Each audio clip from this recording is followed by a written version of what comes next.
Olá, quinto ano, tudo bem com vocês?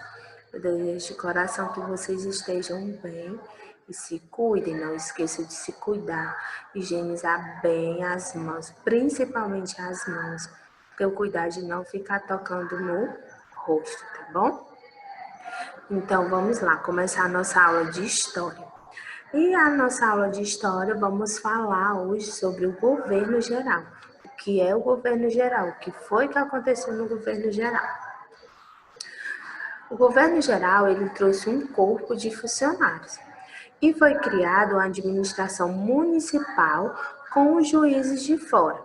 As câmaras municipais, certo? Só poderiam participar da Câmara os homens bons, isto é, os homens ricos.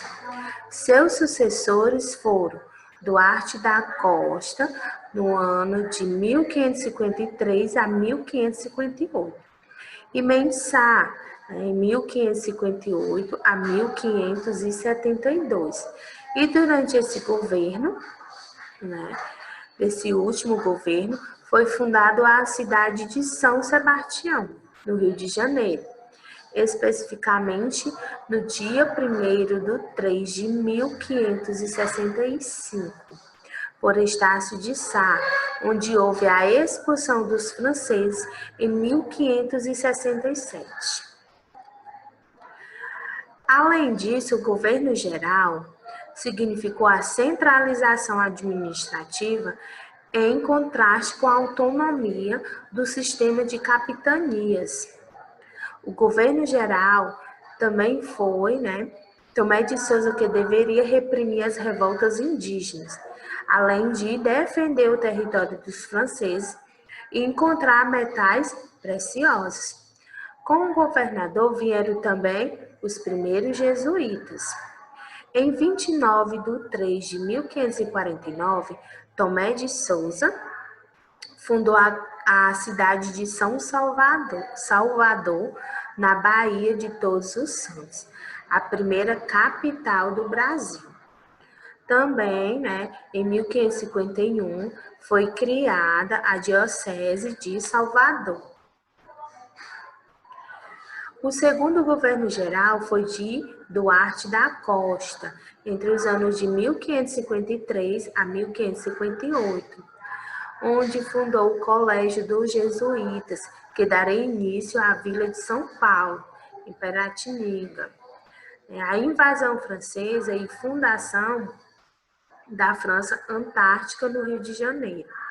O terceiro governo geral foi Mendes Sá, nos anos de 1558 a 1572, onde ele expulsou os franceses com a ajuda de seu tio Estácio de Sá. Então, estamos vendo aí o Mendes Sá, Mendes Sá, que foi ele o terceiro governador geral, onde ele expulsou os franceses da Baía de Guanabara, com auxílio da esquadra vinda de Portugal, liderado por Estácio de Sá, que era o seu tio. Em 1565, teve a fundação da Vila São Sebastião, no Rio de Janeiro, onde também teve o extermínio das tribos indígenas e o incentivo à importação de escravos e negros da África. Agora vamos falar um pouco sobre as invasões francesas.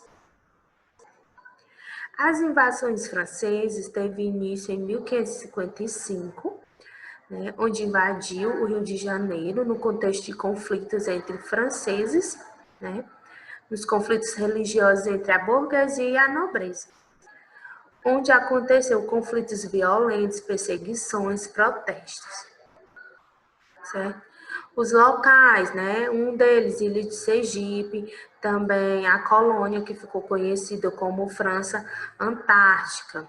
Os conflitos com os portugueses era conhecido como Confederação dos Tamoios, Quem era essa confederação? Eram os franceses, mas os indígenas contra quem?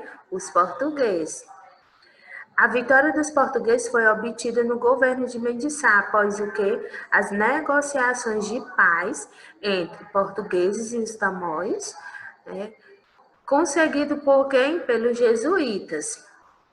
certo?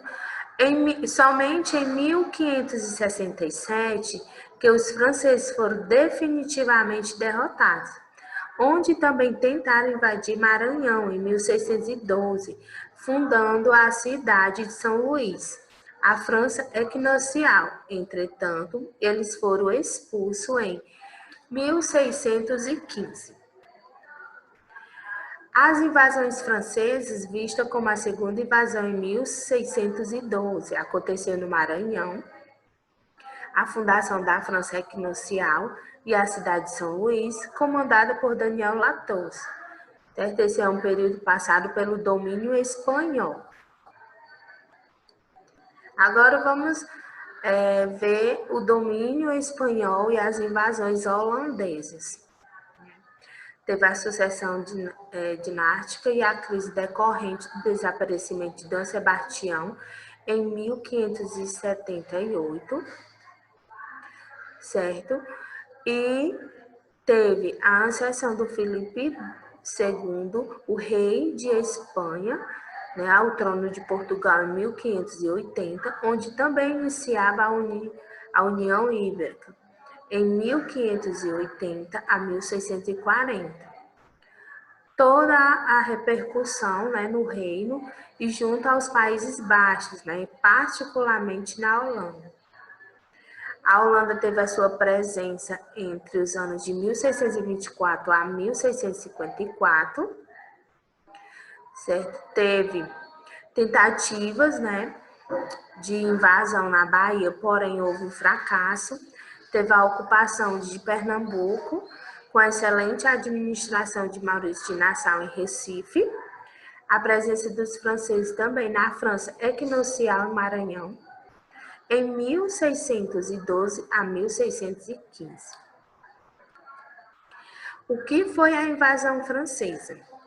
Cerca de 3.300 homens e 450 canhões, os holandeses invadiram Salvador.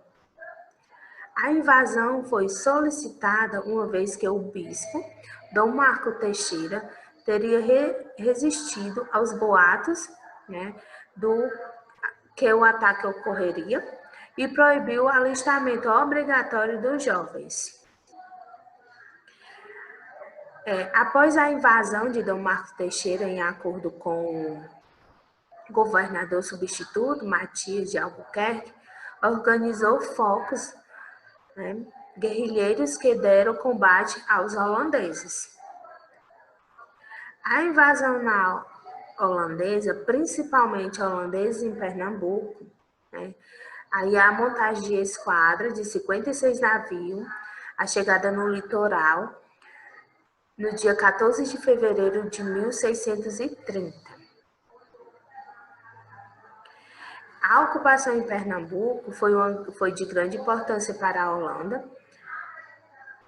A ação de espiões contra o cristão novo, que era o Antônio Dias, e Papa.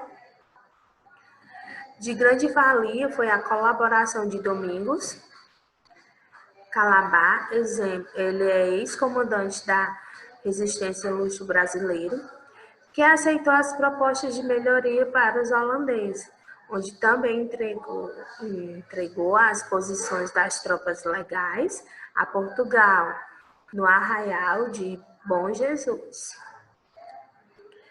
Outra imagem das esquadras da invasão holandesa. Aí, em 1630, atacaram Pernambuco com 67 navios, 7.000 combatentes, 1.200 canhões. Em 2 dias, tomaram a cidade de Olinda.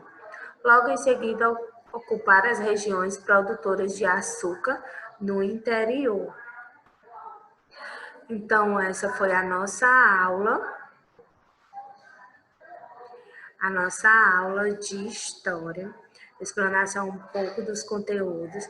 Agora vocês vão fazer o quê? Vão desenvolver as atividades, tá certo? Bom desenvolvimento. Até a próxima aula.